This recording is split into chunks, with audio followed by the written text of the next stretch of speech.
Ski Mom Self-Care Series is brought to you by Vrbo. Check out vrbo.com for trusted, family-friendly getaways and plan a stay everyone will love. Everyone, today we are going to dive into the incredible benefits of contrast therapy. Contrast therapy is alternating between hot environments and cold environments for overall health benefits and recovery and so much more. So here to teach us about that are the owners of Drip Culture, Nikki and Shannon, and they're going to teach us all about contrast therapy as a form of self-care. They own Drip Culture Saunas and Cold Plunge in Waitsfield, Vermont.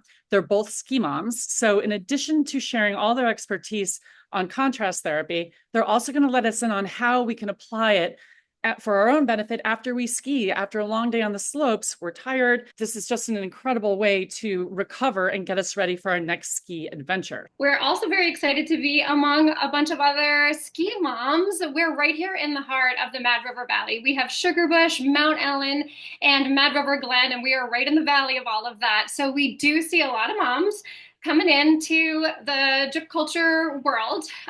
Many of them do recover from a big ski day for sure. But many moms are coming in just to carve out some time for themselves, for their own mental well-being, a little break from family life.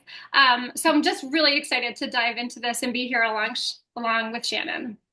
Yes, happy to be here with you all. And we fully understand that the balance between taking care of others and taking care of ourselves can be super tough, but it's very doable with intention. And we're passionate about contrast therapy. It's made a huge impact on us personally, and we see it in our community. Can you explain the basics to us? How does contrast therapy work? What is it?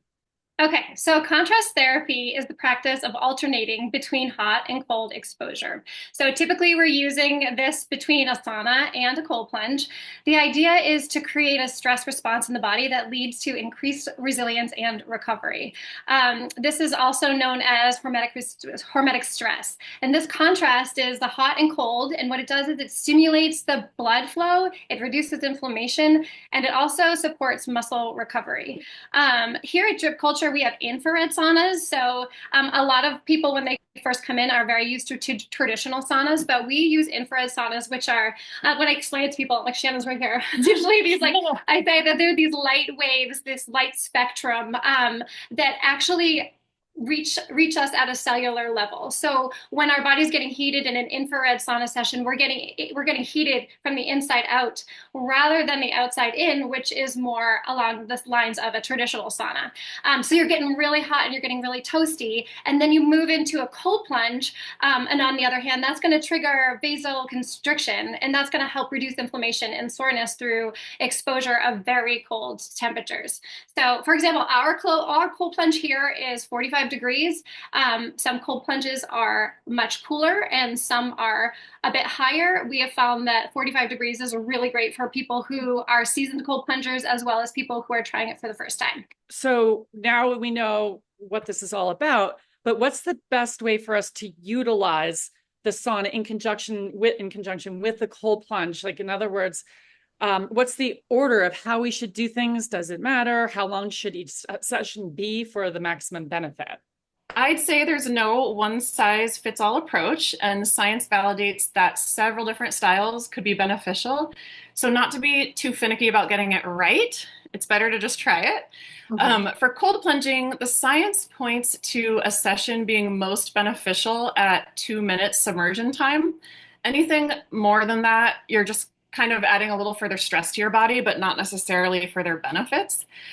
With that said, here at Drip, most people either choose to plunge before their sauna session or take a plunge mid-sauna to cool off and then return to the heat. Either style is contrasting that hot and cold and training your body to be more adaptive. So it really depends on what outcome you're looking for. One factor to think about, for example, is, do you want to end in a vasoconstricted state or a vasodilated state?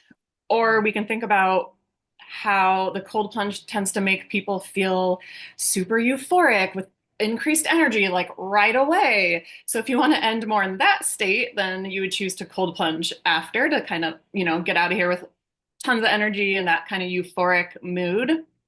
And then the sauna relaxes our body in general. So if you want that deep heat, relaxing experience, ending on the sauna is probably best for you. Or if you are wanting to maintain that fever state that the saunas emulate in your body, then sauna after. So, for example, my body has a hard time warming itself up, so I always end with a sauna. Or if I'm trying to ward off an illness, kind of that preventive, using the sauna as a preventive therapy, then I want that fever state to stay as long as it can. So I'll sauna after. I thought that there was just one way to do this. This is great to hear. Okay, so we know that we can just decide on our mood, how we feel, and what we want to get out of it for that day. But how often should you do this for the maximum benefit, or does that also just depend on the benefits you're looking for? So for frequency, many experts will recommend 2 to 4 times a week. But gosh, sometimes that feels like a lot for people, and a lot of people are really busy, and that feels like it's something that they can't do. Once a week is actually really, really helpful. Once again, it really depends on what results you are looking for. And oftentimes, if you're dealing with a specific health issue, that is also something to consider as well. As a self-care practice, having routine is always helpful. We see it here at Drip Culture. The people who are coming in here regularly, whether it's once a week or, every day, we do feel like that their ritual is what really helps them to be successful. But it's also it's very relaxing in here. When we go into one of our infrared saunas, there's Bluetooth. So you can listen to an audiobook, you can listen to a podcast, you can just tune out and listen to some really great meditative music. So it becomes just this ritual that not only is beneficial for your physical body, but just really great for your mental health as well. And we can touch on that a little bit later. I mean, this has become a pretty hot topic, saunas, cold plunge. And I hear about the ritual of the whole thing. What about just consistency in general? Can you just talk to consistency? Like, am I going to get so much more benefit out of creating a ritual for myself? Or would it be beneficial if I had a real long ski day to just come in? Will I feel better after one session, let's say? Totally. So consistency is great. The more your body is practicing contrast therapy, the more adaptable you'll feel. Your body will feel every time you go from hot to cold. The more you'll detox, and that regular promotion of endorphins from the sauna and the cold plunge will be a huge benefit. Again, our body gets used to these light waves. Our body gets used to this feeling. The first time you cold plunge, it feels like, oh my gosh, like, am I going to do this actually again? And it doesn't necessarily get easier. Those first 15 seconds are always a challenge for even the most seasoned cold plungers. But your body does actually feel like it's safe, like it's been through this before. So it knows that you're going to get through to that 2-minute mark, and you're going to feel incredible. It's obviously gained a lot of attention recently, and I'm sure that a lot of our listeners are curious about how are we going to feel? What are the actual benefits after we do this? I mean, it's one thing to get in there and do it, especially the cold plunge part, at least for me, but everybody's different. But how will we feel when we walk out of there, and what could we expect? Okay. Yeah. So there are so many benefits. If interested, I suggest looking further into heat shock and cold shock proteins. Contrast therapy activates both of these very crucial types of proteins, and they help with cellular response. So once again, that hormetic stress state is induced, an adaptation for resistance to future stressors, because it's really training your body. They also help promote white blood cell development to fight off disease. So that's the beginning of the benefits. Both help, they being both of these types of cold shock or heat shock proteins, help your body deal with this stress more efficiently, which is great for anyone, but especially athletes and skiers, where you are most likely in a very cold environment than skiing, which increases your body temperature through exercise. So contrast therapy can be really helpful to train your body to adapt to these kind of temperature changes. And also, the everyday lower threat temperature changes and exposures to hot and cold, your body can adapt to more skillfully because of the, contrast therapy that you're actively doing with your sauna and cold plunge. For athletes, Developing cold shock proteins from cold exposure is particularly interesting. For athletes, developing cold shock proteins from cold exposure is particularly interesting because they help promote muscle growth and recovery, and also may help maintain muscle mass during periods of disuse when you're taking a training break. So they're really worth thinking about for peak performance training, for high performing skiers, or any athlete.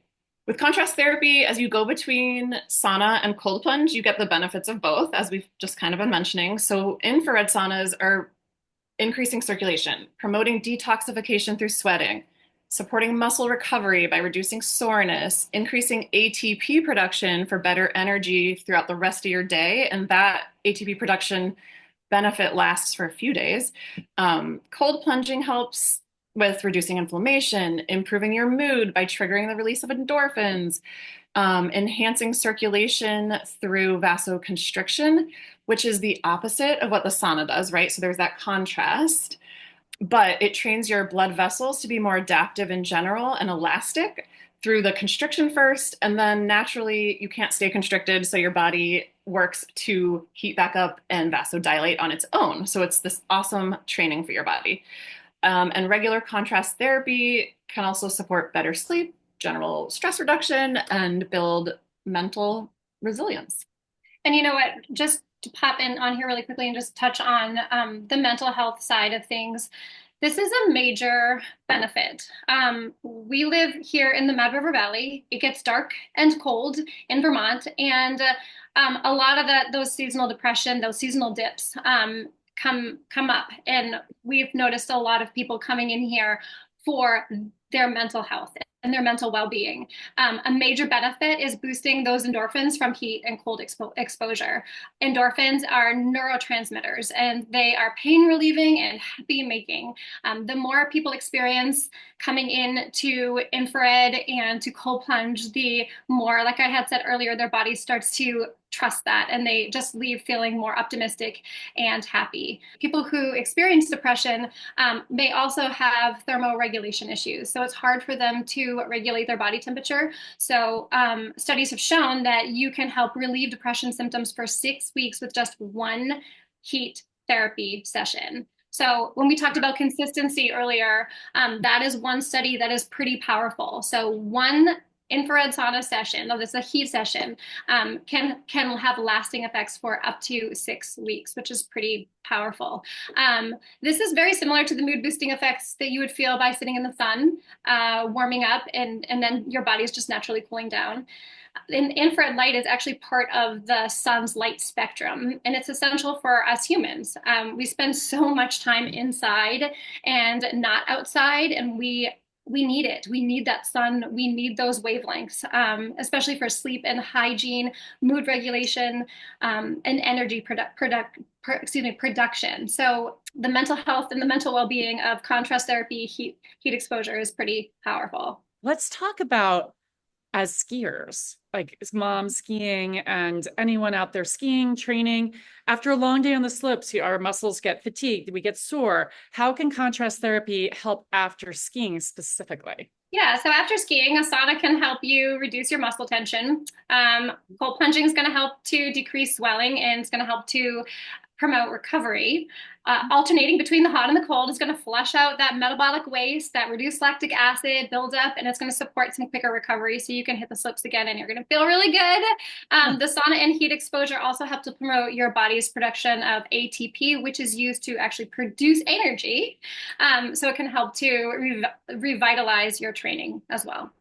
In these self-care sessions, I love to ask, no matter what the topic is, what kind of action and what can we do today to get started? If we don't have access to drip culture or a sauna or a cold plunge, how can we replicate the benefits on our own? Is there a way that we can get going right after this call? Oh, yes, you can. A hot shower is pretty accessible to most people. A hot shower followed by a cold rinse is probably the easiest option. You can also use a bathtub filled with cold water and ice to get that really, really, really cold experience. And it's submersive, right? The key is to challenge your body with temperature changes, even if it's not quite the same as a sauna and cold plunge setup. If you are near a cold river, that is also a great option for a natural cold plunge. In our shoulder seasons here and in many of the ski areas that ski moms visit, the spring and fall, that kind of weather, are still nice enough where maybe you exercise to get your body heat up and then you plunge in a cold river outside. We know plenty of people who do it that way on their own. I've been to drip culture, and every time I go to drip culture, there's something about it where I feel this great sense of community. I sometimes see the same people coming in and out. I get to talk to you, both Shannon and Nikki, before and after. I just feel like it's a really great community. How can you speak to how the community has been evolving in your Waitsfield location, and why is sense of community something that you would get at a studio like yours? How is that a powerful benefit for self-care? That question, every time I'm asked to speak on that, it makes me feel a little emotional because when Shannon and I, 2 years ago, it was April of 2023, when we started to really brainstorm a way to open up an infrared sauna studio in our community in Waitsfield. And we knew that we wanted to create almost like a third space. We had lived through the COVID years where there is so much isolation. Also now there is still so much isolation and people crave a place to go. When we were creating drip culture, we also knew we wanted it rooted in wellness. It did not have anything to do with alcohol, food. It was just a space to come here and connect with people. So that was the baby vision. That was what we wanted. So it's been now a year and 3 months since we opened, and what you experienced when you come in here is what we hoped for, a third space, a place where someone can sit down with a cup of hot tea that we provide and have a conversation with us, or run in really fast in their bathrobe and run out because they have to get to the next thing, because saunas need to be convenient. It needs to work into people's world. And creating a third space is the other part of the emotional, mental well-being that Shannon and I really do feel like we wanted to foster in creating this kind of space. So historically, hot and cold therapy has always been about more than just physical recovery. It's a place for conversation here, reflection, community building, and the ski culture just naturally aligns with this, since both involved pushing limits and finding balance, and also kind of sharing stories. Bring a bathing suit. That's very helpful. We ask people to bring their water bottle and a larger bath towel or a beach towel. That's helpful for us on our end. And very loose fitting clothes for afterwards. You sweat quite a bit when you are in an infrared sauna, and putting clothes on afterwards, specifically like leggings or skinny jeans, are really uncomfortable to do. So we do suggest some very loose fitting clothes. We do appreciate when people do come in clean, after a shower, but for the most part, we are here to meet you wherever you are at. We just want you coming in to take a sauna.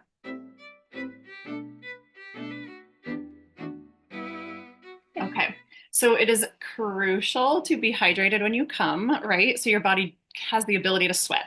So that's the first step, is just hydrate before you get here, and at least 32 ounces of water within the first, hour, or within like an hour or two of getting here. So your body has that water absorbed and that.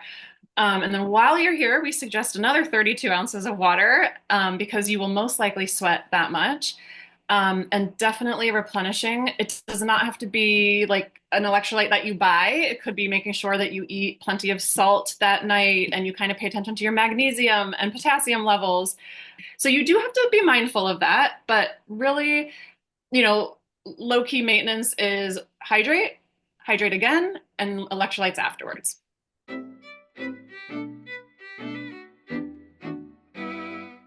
know. Everybody loves that. When we introduce people to the infrared saunas for the first time and we say, and your heart rate's going to start to pump up, very similar to a very steady walk, or, kind of like a little bit of an uphill incline. Yeah, for sure. Your heart rate is pumping and you're burning, depending on your body and depending on the intensity that you are experiencing in the sauna, anywhere from 400 to 600-ish calories. But oh yes, that's one of when we go through the checklist of sitting in an infrared sauna for 30 minutes, it's kind of like the scroll of wellness that just can get checked off within a 30-minute span of time.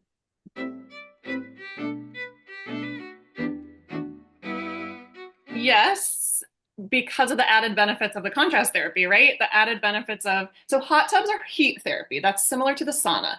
So if you're not using the contrast aspect where you're not going back into the cold, you're just not going to get the cold shock proteins. You're not going to get the vasoconstriction, the opposite of what you're doing in the hot tub, right? So if you're thinking about the benefits of contrast therapy, you can only really get it if you're contrasting, right? So if you were to go from a hot tub into a cold plunge into a hot tub, yes, there you have a contrast for sure. But the other difference that we would point out is that you don't have those photons, those light waves that are really helping to pull out toxins from your stored fat cells. Okay, so this is the fun ending part. Are you girls familiar with a speed round like this or that? Okay, sauna before skiing or after? After. Okay, sauna alone or with friends? Alone. We need that time. Well, after all of this discussion, cold plunge first or sauna first? So I cold plunge after. So sauna first for me. I cold plunge before. Okay. Early morning session or an evening wind down? So I like an early morning session, but sometimes I'll stick with the evening wind down if that's what I have. I'll get it in when I can get it in. How about you, Shan? I prefer evening. Yeah. Okay. How about silent in the sauna or music in the sauna? I'm a music podcast, or I'll bring my book in and I'll read. So it depends on my mood. Mm-hmm. Yep.